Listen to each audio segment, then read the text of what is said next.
But as the officers searched Assad and Mansour's bags, their expressions turned even darker. They found the explosives, and within seconds, the group was surrounded by CIA agents, who accused them of plotting a terrorist attack. Assad's friends protested, desperately trying to explain that they had no knowledge of the explosives and that they were simply tourists. "We're innocent," Assad pleaded, his voice shaking. "These bags were left unattended only briefly. Someone must have planted those things on us." But the officers were unsympathetic, and their words carried a weight of finality. "You're coming with us," one of the agents declared, his tone brooking no argument. Before they could fully grasp what was happening, the friends were handcuffed and led away, their hearts sinking as the reality of their situation set in. Taken to Adiala Jail. The friends were taken to Adiala Jail, a high-security prison in Rawalpindi known for housing some of the country's most dangerous criminals. The ride to the prison was silent, each of them lost in their own thoughts, grappling with the shock and disbelief of what had just happened. Upon arrival, they were processed and led through the prison's intimidating gates. The clanging of metal doors and the cold, sterile corridors heightened their fear and confusion. For Assad, it was a surreal and heartbreaking moment. This was not the Pakistan he had dreamed of showing his friends. As they were led to their cell, a mix of fear and anger filled each of them. Mansoor, usually calm and collected, was visibly shaken, and Tarab looked pale, his eyes wide with shock. Caleb tried to remain steady, but even he couldn't hide the dread in his gaze. They were placed in a dimly lit cell, the heavy iron door slamming shut behind them, sealing them in a nightmare they couldn't wake up from. Processing the shock and confusion, in the silence of the cell, the friends sat in stunned disbelief, trying to piece together how they had ended up here. Assad, feeling responsible, kept replaying the events in his mind, searching for clues that might explain the explosive materials in their bags. He remembered the brief moment when they had set their backpacks down at the mango juice stall, but it seemed impossible that such a short lapse could lead to something so catastrophic. Mansoor broke the silence, his voice barely above a whisper. "How did this happen? We were just tourists, we didn't do anything wrong." Tarab, who was usually optimistic, looked defeated. "This doesn't make sense. We were at a rally, drinking mango juice, for heaven's sake. Who would do this to us?" Caleb, always analytical, tried to reason through the situation. "Someone must have known we would be there.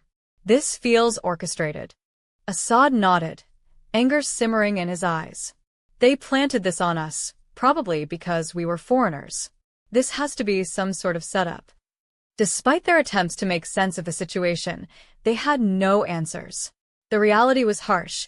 They were locked up in Adiala Jail, accused of terrorism in a country far from home, with no one to advocate for their innocence.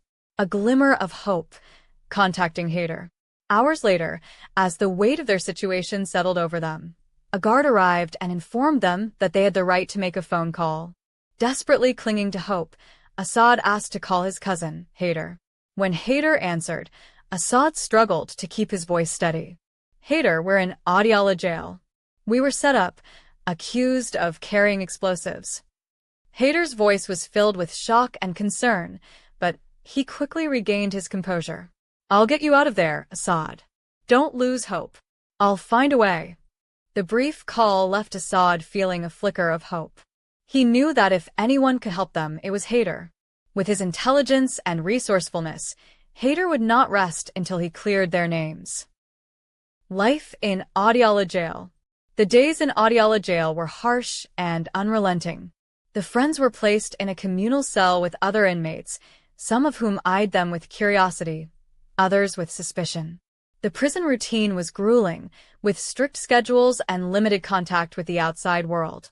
The friends kept to themselves, drawing strength from one another as they navigated the intimidating environment. Every day was a test of resilience. They endured uncomfortable conditions, sparse meals, and constant surveillance. Their only solace was the camaraderie they shared, the bond that had strengthened through their shared ordeal. Despite their fear, Assad remained hopeful. He believed in Haider's promise to help them and tried to keep his friends' spirits up. He would remind them of the beautiful places they had visited, the memories they had made, and the friendship that had brought them together. It was a small comfort, but in the darkness of their cell, it was all they had. Episode 6. Desperate Measures. Haider's arrival in Rawalpindi and shock at the news. Haider was en route to Rawalpindi when his phone buzzed. It was an unexpected call from Assad, but the voice on the other end was strained, and his words filled with urgency and despair. Haider could barely believe what Assad was saying. The charges against Assad and his friends were grave: possession of explosives and accusations of plotting a terrorist attack during a rally for Salman Khan. This was not the homecoming Assad had dreamed of, and Haider was devastated. Being active in Pakistan's PTI, Pakistan's True Identity Party, Haider quickly reached out to his connections within the party, hoping someone might have information. But he was met with confusion. The incident had only just unfolded, and the situation was rapidly escalating. Even the higher-ranking members of PTI hadn't heard about Assad's arrest. Haider realized that he was on his own. The devastating news report. The next morning, Haider's worst fears were confirmed as he opened the Jang newspaper. The front-page headline made his stomach drop: 4 foreign nationals arrested with explosives during Salman Khan rally in Islamabad. The article detailed how police had confiscated explosives from the bags of foreigners who had been attending the rally, including an American with an old photograph of Salman Khan from the 1992 Cricket World Cup. The story speculated about a plot to disrupt the rally, with potential connections to terrorist groups. The report continued with chilling detail, discussing possible charges the group might face. The severity of the accusations: terrorism, conspiracy, possession of explosives, carried penalties ranging from life imprisonment to death. Haider read the words in disbelief, each sentence leaving him more outraged. This wasn't just a legal battle, this was a fight for Assad's life. Attempting to reach Assad. Haider immediately called Adiala jail, desperate to speak with Assad. But the prison authorities denied him access, citing the high-profile nature of the case and heightened security concerns. Haider's frustration mounted. He felt helpless, unable to communicate with Assad and confirm the details or offer any words of comfort. The situation felt surreal, like a nightmare he couldn't wake from. His thoughts raced as he imagined the anguish Assad and his friends must be experiencing behind bars, innocent yet treated as criminals. Haider's frustration turned to anger as he suspected that his cousin and the others had been set up. His mind raced through the events leading up to the rally, searching for any clue that might help explain the situation. Panic in the village. As word of the arrest spread, the village was gripped by shock and disbelief. The villagers, who had watched Assad grow up and had welcomed his friends as family, couldn't believe he would be involved in anything remotely related to terrorism. The news report had painted Assad and his friends in a sinister light, but those who knew him were certain it was a mistake. Rumors swirled, and people discussed the possibility of a setup, speculating about who might want to harm Assad or frame him for such a serious crime. As the live footage aired on television, showing CIA agents pulling explosives from Assad's and Mansoor's bags, the disbelief deepened. Friends, family, and neighbors gathered, their faces etched with worry as they tried to make sense of the situation. In every household, the news was the same. No one believed the accusations. Assad's integrity, his reputation, and the purity of his intentions were well known in the community. But the images on the screen and the accusations in the media were powerful, casting a dark shadow over him. Haider's anger and determination.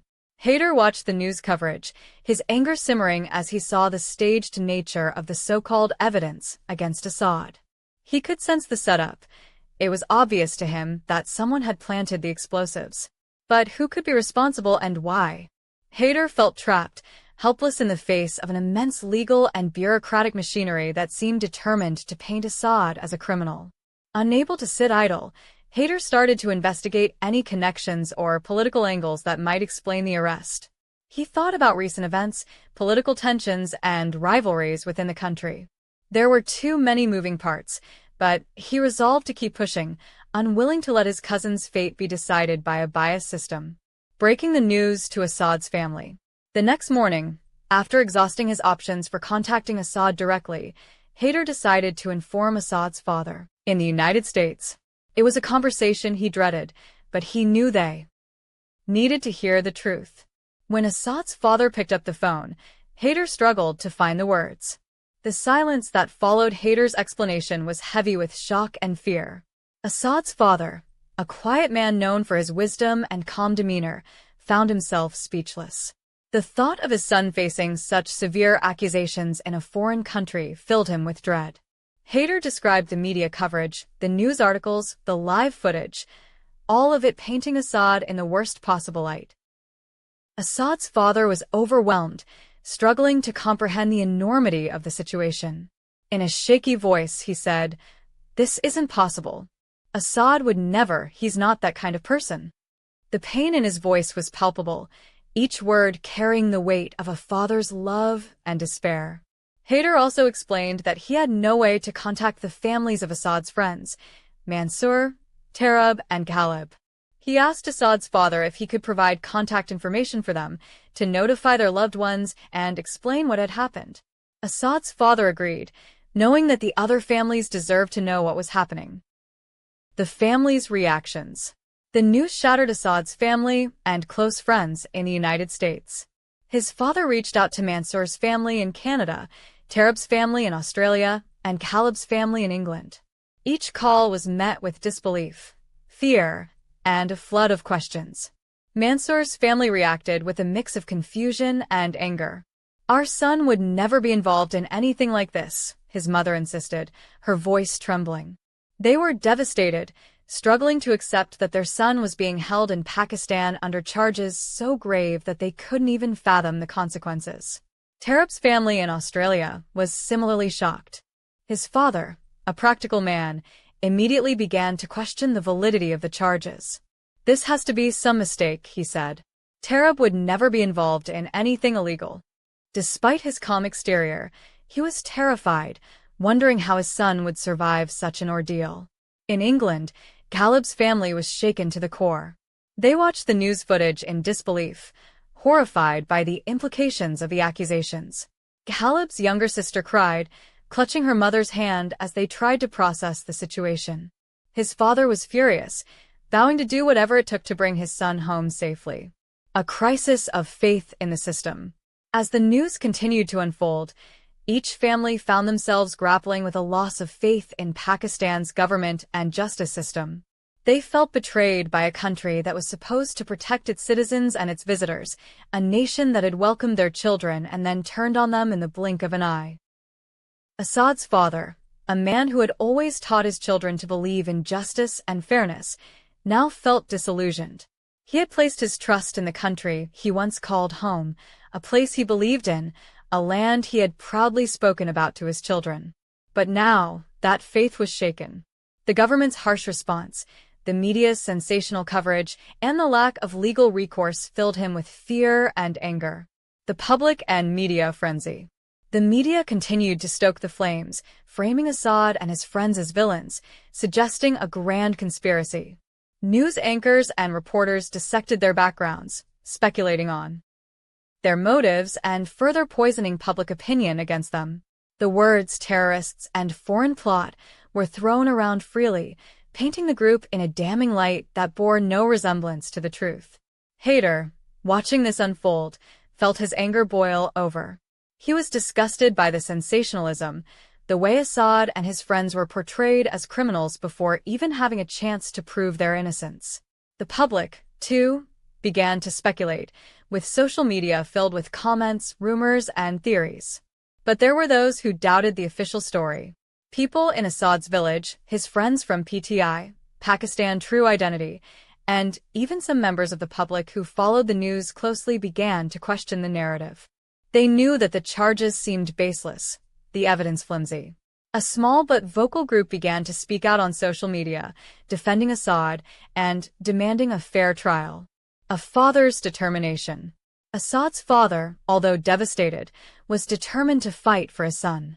He gathered every resource he could, reaching out to legal contacts, friends in the Pakistani community, and anyone who might have influence in Pakistan. He knew that this battle would be long and hard, but he was willing to do whatever it took to prove Assad's innocence.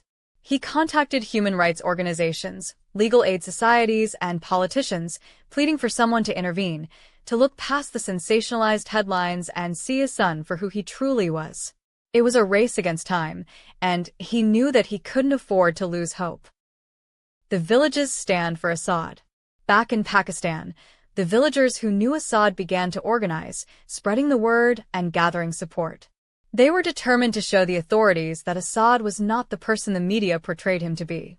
Friends, neighbors, and family members spoke out, describing Assad's character, his integrity, and the love he had always shown for Pakistan.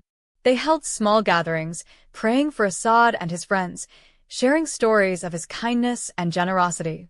The village elders approached local politicians, begging them to advocate for Assad's release and to look into the truth behind the charges.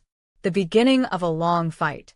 As the days passed, Haider and Assad's family continued to work tirelessly, trying to find legal representation, contact embassies, and appeal to the government. They knew that clearing Assad's name would be an uphill battle, but they refused to give up. For Assad's father, each day was a struggle, but he held on to the hope that his son would one day return home, safe and free.